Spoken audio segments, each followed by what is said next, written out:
Apa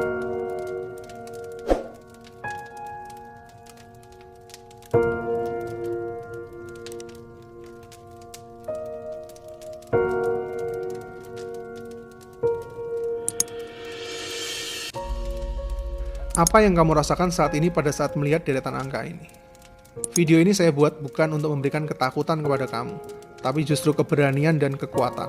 Jadi kalau kamu berhenti sekarang dan meninggalkan kita, mungkin kamu tidak tahu realita yang akan kita hadapi dan kemungkinan besar kita semua akan kalah. Kalau kamu berhenti di tengah video, maka kamu akan dikuasai ketakutan dan mungkin kita masih tetap kalah. Tapi kalau kamu tonton video ini sampai akhir, kita semua akan menjadi pemenang dan tidak akan menjadi orang yang sama lagi setelah semuanya berlalu. Jadi jangan tutup dulu video ini sekarang, karena saya sudah menyediakan beberapa spot berbeda untuk menutup video ini selama videonya berjalan, yang bisa kamu pilih sesuai dengan nuranimu nanti.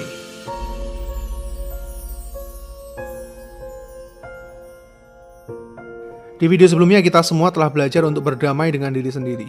Dan di video ini kita akan sama-sama belajar untuk menghadapi masalah dan memenangkannya. Karena musuh yang akan kita hadapi saat ini adalah ancaman bersama bagi seluruh umat manusia. Namun sebelum saya mulai, saya ingin bercerita sedikit sebuah kisah mengenai seorang raja dan rakyat kesayangannya yang tinggal di sebuah kerajaan yang aman dan tentram. Kerajaan ini begitu damai selama berpuluh-puluh tahun meskipun ada banyak perbedaan di dalamnya. Namun suatu saat semuanya berubah seketika. Ketika salah satu messengernya memberikan peringatan kepada sang raja bahwa kerajaannya saat ini ada dalam ancaman yang besar. Karena salah satu kerajaan besar dari negeri seberang sedang dalam perjalanan untuk menyerang kerajaannya. Kerajaan mereka begitu besar dengan 71.000 prajurit yang punya reputasi tidak pernah kalah di medan pertempuran. Dan sang raja hanya punya waktu beberapa minggu saja untuk mempersiapkan dirinya maupun rakyatnya sebelum menghadapi ancaman besar yang belum pernah mereka alami ini. Pertanyaannya, jika kamu berada di posisi sang raja, apa yang akan kamu pilih? Jika kamu memilih untuk menyerah dan menutupi kenyataan pahit yang ada di depan mata kepada rakyatmu, maka ini saat yang tepat untuk menutup video ini. Namun jika kamu memilih untuk menerima kenyataan dan memutuskan untuk menghadapinya bersama-sama dengan rakyatmu, maka kamu tidak perlu tutup video ini dan biarkan saja berlalu. Oke, good. Dengan banyaknya orang yang memilih ini, maka setidaknya kita masih punya peluang untuk memenangkan pertempuran. Namun pertama-tama yang harus dilakukan oleh sang raja adalah menerima kenyataan terlebih dahulu, yaitu menghadapi ketakutan yang ada dalam dirinya, sebelum mengatakan semuanya kepada rakyatnya. Sebuah ketakutan itu timbul karena ketidaktahuan. Namun ketika kamu tahu benar apa yang akan kamu hadapi, maka ketakutan itu tidak akan lagi menghantuimu. Apalagi ketika kamu juga paham akan kapasitas dirimu sendiri. Sama seperti yang pernah dikatakan oleh Sun Tzu, seorang ahli strategi perang di zaman Tiongkok kuno. 1000 pertempuran dengan 1000 kemenangan akan kamu capai jika kamu mengenali siapa dirimu dan siapa lawanmu. Begitu pentingnya sebuah pengetahuan untuk memulai segala hal. Jadi kita akan mulai mengenali terlebih dahulu siapa sebenarnya musuh kita dan apa yang akan kita hadapi dalam peperangan besar beberapa bulan ke depan. Karena peperangan kita nanti akan terdiri dari 4 tahap. Ini adalah fase di mana negara kita masih belum menganggap bahwa terdapat sebuah ancaman yang masuk di negara kita. Semuanya tenang-tenang saja tanpa adanya sebuah upaya, persiapan maupun strategi dalam menghadapi ancaman yang mungkin masuk ke negara kita. Kita hanya melihat keributan terjadi di luar negara kita saja. Ada beberapa yang mendoakan. Bahkan tidak sedikit juga yang mengutuki salah satu negara yang sedang diserang terlebih dahulu. Ini semua adalah fase di episode pertama saya 2 bulan yang lalu. Padahal ini adalah fase masa inkubasi di mana sebuah kasus pun tidak terlihat sampai 24 hari setelah penularan. Bahkan banyak juga yang sebenarnya pada masa ini sudah terinfeksi namun tidak merasakan gejala apapun. Berkumpul dan beraktivitas seperti biasa aja, hingga masa inkubasi mulai berakhir. Dan kasus pertama pun mulai muncul pada tanggal 2 Maret lalu, dan akhirnya berlanjut ke tahap selanjutnya.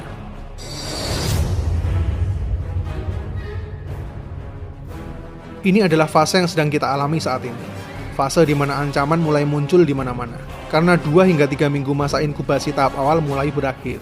Sehingga semua orang yang tertular mulai menunjukkan gejala-gejala mereka secara serentak. Kepanikan mulai membayangi seluruh rakyat, di mana otoritas kesehatan baru mulai mengambil berbagai macam tindakan. Namun sudah sedikit terlambat karena penularan sudah terdeteksi di mana-mana. Italia adalah salah satu negara yang terdampak ancaman ini paling besar. Bagi Italia, hanya dibutuhkan waktu sekitar 7 minggu saja sejak kasus pertama hingga video ini dibuat telah mencapai angka 75 ribuan kasus dengan 7.500 kematian. Dan itu terjadi hanya karena hal sederhana saja, yaitu menganggap sepele ancaman ini.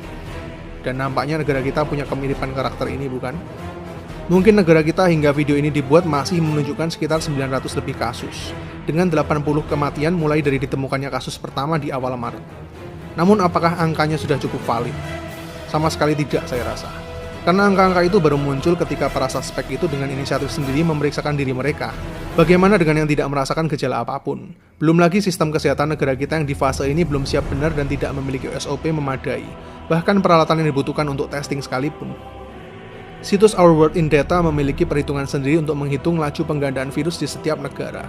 Misalnya Korea Selatan angka kasusnya meningkat 2 kali lipat setiap 13 hari. Dan Italia lebih parah, karena kasusnya akan berlipat ganda setiap periode 5 hari. Dan tahukah kamu berapa cepat penggandaan yang ada di Indonesia? Hasilnya sangat mengejutkan, karena Indonesia punya potensi penggandaan kasus setiap 2 hari saja. Angka ini bahkan berkali lipat lebih cepat dibandingkan Italia saat ini. Dengan perhitungan ini, maka seharusnya hingga video ini dibuat pada dasarnya sudah terdapat sekitar 20.000 orang yang telah terinfeksi, namun mungkin belum semuanya terdeteksi. Jika kita asumsikan pertumbuhannya mirip dengan Italia saja, maka pada akhir bulan April ini bisa mencapai 71.000 kasus di Indonesia. Dan itu adalah angka yang kita hitung berdasarkan penggandaan kasus per 5 hari dan bukan 2 hari. Dan sekali lagi itu pun hanya angka yang didapat dari para suspek yang sudah dites positif saja. Bagaimana dengan yang tidak memiliki gejala maupun yang tidak melaporkan dirinya? Padahal sistem sanitasi dan medik yang ada di Italia tergolong lebih baik dibanding kita. Mereka sudah melakukan lockdown dan kita tidak melakukannya. Coba bayangkan bisa seberapa jauh kemungkinannya untuk negara kita. Jujur saya cukup terganggu bahkan untuk membayangkannya saja. Masih mau anggap sepele ancaman ini? Fase ini adalah fase di mana penularan sudah mulai mencapai ke titik puncaknya. Korban jiwa dengan riwayat kesehatan yang rentan sudah berjatuhan, dan orang-orang yang masih bertahan sudah memiliki imunitas yang lebih kuat dibanding sebelumnya. Sisi positifnya bagi yang sudah pernah tertular dan sembuh, maka tubuhnya sudah punya antibodi terhadap virus ini dan tidak akan tertular lagi. Namun di fase ini angkanya sangat besar meskipun penambahan kasus baru relatif stabil.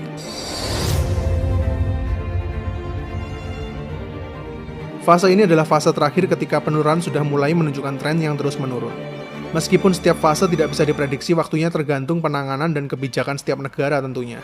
Karena hingga saat ini hanya China dan Korea Selatan yang sudah mulai berada di fase ini, di mana sudah mulai tidak ada lagi tren penambahan jumlah kasus dan berangsur-angsur mulai menghilang. Ini adalah fase di mana mereka yang mampu bertahan akan menjadi sosok yang lebih kuat dibandingkan sebelumnya, baik secara fisik maupun psikologi. Betapa minimnya pengetahuan kita mengenai apa yang akan kita hadapi beberapa bulan ke depan. Begitu kecil kesadaran masyarakat kita tidak hanya untuk orang lain bahkan dirinya sendiri sekalipun. Sungguh saya tidak meragukan keimanan kalian.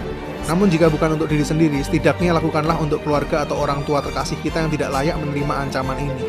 Begitu juga dengan para pahlawan medis yang selalu ada di garda terdepan. Mereka juga punya keluarga yang menunggu di rumah dan ingin tetap hidup. Jadi jangan pernah menganggap sepele ancaman ini. Saya merasa sangat perlu mengingatkan hal ini sedini mungkin kepada semuanya, supaya kita tidak menjadi Italia kedua atau bisa saja bahkan melampaui Italia, khususnya selama kita masih punya waktu. Ingat, penyesalan dari sebuah keputusan itu tidak akan pernah dapat kita ulangi. Namun keempat fase tadi masih belum seberapa, karena semua ancaman yang ada di fase 2 selama beberapa bulan ke depan ini masih salah satu dampak yang terlihat secara biologis saja, di mana impact-nya lebih cepat berlalu. Tahukah kalian bahwa masih ada dampak selain dampak biologis yang punya dampak jauh lebih panjang, yaitu dampak perekonomian. Ini sekaligus menjelaskan kenapa negara kita tidak mungkin melakukan lockdown. Selain dari segi demografis negara kepulauan yang sangat sulit untuk di-maintain, penyumbang perekonomian terbesar negara kita adalah para UMKM hingga lebih dari 60% di Indonesia, yang sangat bergantung pada income harian. Mau pada makan apa anak istri kalau seluruh aktivitas income hariannya ditutup serentak? Dan kita nggak sedang membicarakan waktu 1-2 minggu aja, tapi bisa beberapa bulan bahkan mungkin sampai tahun depan. Begitu juga dengan dampak psikologis terhadap iklim investasi dan keuangan global, yang tentunya sangat-sangat berdampak pada nilai tukar rupiah yang terus anjlok selama beberapa minggu ini. Dan yang dikhawatirkan jika semua semakin tak terkendali, banyak bisnis akan tutup dan PHK besar-besaran bisa terjadi dalam beberapa bulan selanjutnya. Khususnya yang ada dalam industri pariwisata, hiburan maupun jasa. Dampak dalam hal perekonomian ini jelas bakal mengguncang negara kita jauh hari setelah dampak biologis pun mulai berangsur menghilang. Ancaman ini akan meninggalkan sebuah luka yang cukup dalam dan membekas bagi negara kita. Pernahkah kamu berpikir sejauh itu efeknya bagi diri kita, orang-orang yang kita kasihi, bahkan masa depan bangsa kita? Hanya karena kita menyepelekan hal-hal yang seharusnya sederhana. Ya, itulah realita yang akan kita semua hadapi dalam beberapa bulan ke depan nanti. Sekali lagi saya tidak sedang menyebarkan ketakutan untuk semuanya, tapi kita semua berhak tahu kebenarannya, sekarang juga. Selagi kita masih punya waktu untuk memperbaikinya dan masih ada kesempatan untuk mengatur strategi melawan musuh yang semakin mendekat. Kini kita akan kembali lagi ke kisah sang raja. Setelah semua kenyataan pahit atas apa yang akan menimpa seluruh rakyat diceritakan, akhirnya pertanyaan terakhir diajukan kepada seluruh rakyatnya. Dan di sini nanti akan terjadi sebuah seleksi alam, di mana yang memilih mundur dari kenyataan akan tetap berada pada ketakutan, atau yang memilih untuk menerima kenyataan dan berkomitmen bersatu padu melawan musuh yang ada di depan bersama-sama sebagai satu kesatuan. Mana yang akan kamu pilih? Dengan semakin banyaknya orang yang berkomitmen dan melanjutkan menonton video ini, maka peluang kita untuk memenangkan pertempuran ini akan jadi semakin besar. Tadi kita sudah mengenali siapa lawan kita dan apa dampak yang bisa mereka timbulkan bagi kita semua. Kini saatnya kita mengenali diri kita sendiri sekaligus membuat strategi untuk mengalahkan ancaman ini. Kita harus berkomitmen bersama-sama secara disiplin melaksanakan strategi ini. Yang pertama, jangan pernah panik dan takut, karena kini kamu sudah tahu apa yang akan kita hadapi secara detail. Yang kedua, pastikan sudah mempersiapkan baju sirahmu sebelum maju perang, yaitu imunitas diri kita masing-masing. Karena selama imunitasmu baik, itu akan menjadi baju besi yang tidak akan mudah ditembus oleh musuh. Makan makanan bergizi yang mengandung banyak protein dan karbohidrat, tidur cukup 6-8 jam, perkuat dengan vitamin. Pastikan menggunakan masker sebagai pelindung dan sering mencuci tangan setiap ada kesempatan. Jika kamu mulai merasa radang tenggorokan dan mulai demam, berhentilah sejenak dan isolasi dirimu sementara waktu untuk keamanan kita bersama. Yang ketiga, strategi formasi social distancing. Disiplin untuk tidak berdesakan satu dengan lainnya. Pastikan jarak aman minimal 1,5 meter satu dengan lainnya. Dan sebisa mungkin bagi kamu yang tidak harus maju ke medan pertempuran, sebaiknya tetap berada di rumah masing-masing. Formasi ini akan sangat sulit ditembus oleh ancaman yang tidak terlihat dari sudut manapun. Namun untuk siapapun yang berimunitas rendah atau lanjut usia dengan umur di atas 50 tahun, sebisa mungkin usahakanlah tetap berada di rumah. Karena ancaman ini lebih mudah menembus pertahanan kalian. Ini adalah persentase death rate dari survei sekitar 40.000 kasus yang ada di China. Meskipun death rate nampak kecil, tapi jangan pernah underestimate karena angkanya bisa berbeda-beda setiap negara tergantung kualitas sistem kesehatan masing-masing negara. Namun yang paling bagus dari semuanya adalah isolasi diri di rumah dan mulai bekerja dari rumah, jika memungkinkan. Karena momen ini akan menjadi peluang yang tepat untuk memaksa bangsa kita mulai masuk ke dalam revolusi industri 4 lebih cepat lagi. Ini saatnya merangkai benang merah dari apapun pekerjaanmu, supaya terkoneksi dengan jaringan internet jika usahamu ingin terus eksis di masa yang akan datang. Jika hal ini dilakukan secara disiplin oleh semuanya, pada dasarnya sudah memberikan persentase untuk menang lebih dari 40%. Percayalah. Yang keempat, kenali lokasi penyebaran dari musuh-musuhmu. Semakin kamu menjauh dari pusat-pusat keramaian yang dapat mendukung formasi social distancing kita tadi, maka kemungkinan kamu akan terserang juga semakin minim. Kamu juga bisa melihat peta lokasi yang telah disediakan oleh pemerintah daerah masing-masing. Kalian bisa ambil peta sesuai lokasi kalian masing-masing di kolom deskripsi. Jangan gegabah dan sok pahlawan ya, karena akan berakibat fatal tidak hanya untuk dirimu sendiri, tapi juga keluarga bahkan seluruh kesatuan kita. Yang kelima, saling support satu dengan lainnya. Ingat, ini bukan pertempuran satu atau dua orang aja, tapi seluruh rakyat. Bukan lagi kamu atau aku, tapi kita bersama. Berhentilah mencari kesalahan pemerintah karena sudah bukan saatnya untuk itu lagi. Ini saatnya bertindak sebagai satu kesatuan. Yang lebih kuat wajib membantu yang lebih lemah, dan yang berkelimpahan wajib menyalurkan kepada yang berkekurangan. Kita akan saling support satu sama lain. Jika memang harus turun ke jalan, yang memiliki imunitas lebih kuat bisa bantu menggantikan tugas tersebut. Dan bagi yang lebih beruntung secara ekonomi, pastikan untuk mulai berbagi kepada yang lebih membutuhkan, baik itu makanan, sembako maupun peralatan medis. Karena tidak ada gunanya jika beberapa orang melakukan penimbunan tanpa berbagi jika pada akhirnya negara ini tumbang. Pada saatnya semua yang kalian timbun akan terampas juga. Jangan rakus. Dan jika kalian melihat ada para pengkhianat bangsa seperti mereka, jangan berdiam diri. Pastikan kita semua membantu pemerintah dengan melaporkannya. Khususnya demi keselamatan para pasukan medis kita yang masih berkekurangan peralatan tempur di medan perang saat ini. Dan yang terakhir dan tidak kalah pentingnya dibanding imun adalah iman. Ketika imun dan iman bersatu padu, saya yakin hal ini tidak akan mudah ditembus. Perkuat ibadah dan doa kita. Karena doa orang benar yang sejalan dengan kehendaknya pastilah akan dikabulkan. Kita akan terus bertahan sampai bantuan yang tidak lama lagi akan segera tiba. Tetaplah menjadi kuat, optimis dan penuh dengan pengharapan. Karena semangat yang kuat dan penuh harapan pada hakikatnya adalah sebuah vaksin alami yang sudah disediakan oleh Tuhan sebagai antibodi alami. Jangan pernah menyerah dan kehilangan harapan.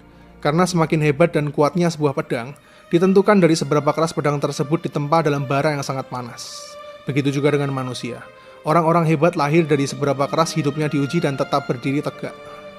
Dan dalam segala masalah yang kita alami seperti sebuah pedang bermata dua. Ketika di satu sisi terdapat sebuah problem, maka di sisi lainnya akan ada sebuah hikmah. Coba lihat ini.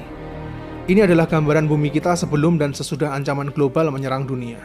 Berapa puluh tahun lamanya kita terus keras kepala dan menyepelekan global warming yang setiap hari, jam, dan detiknya terus menghancurkan bumi kita. Dengan kondisi lockdown di banyak negara besar selama berbulan-bulan ke depan, bumi kita yang sebelumnya demam kini terlihat semakin sehat dan optimis. Masih ingat beberapa bulan lalu ketika dunia ini dihadapkan pada ancaman perang dunia ketiga antara Amerika dengan Iran? Ini ada masalah nyata yang dialami oleh seluruh umat manusia. Bukan lagi kamu atau aku, tapi kita. Dengan mengesampingkan perbedaan demi keutuhan bumi ini. Masihkah kalian ingat kapan terakhir kali kalian menghabiskan banyak waktu bersama anak, istri, dan keluarga tercinta di rumah dan saling menguatkan satu sama lain? Saya rasa saat ini alam sedang mengkalibrasi ulang segalanya, tidak terkecuali diri kita masing-masing. Ini adalah saat yang tepat bagi kita semua untuk introspeksi dan mulai berdamai dengan diri kita, orang lain, dan hukum alam yang telah ditetapkan oleh Tuhan supaya kita berjalan kembali sesuai dengan cara yang benar. Percayalah pada saatnya nanti semuanya akan indah pada waktunya. Sama seperti sebuah badai yang telah berlalu. Selalu ada titik puncak badai sebelum semuanya reda. Dan akan selalu ada malam tergelap sebelum fajar menyongsong. Tetaplah menjadi manusia. Saya Fian, see you in the next videos.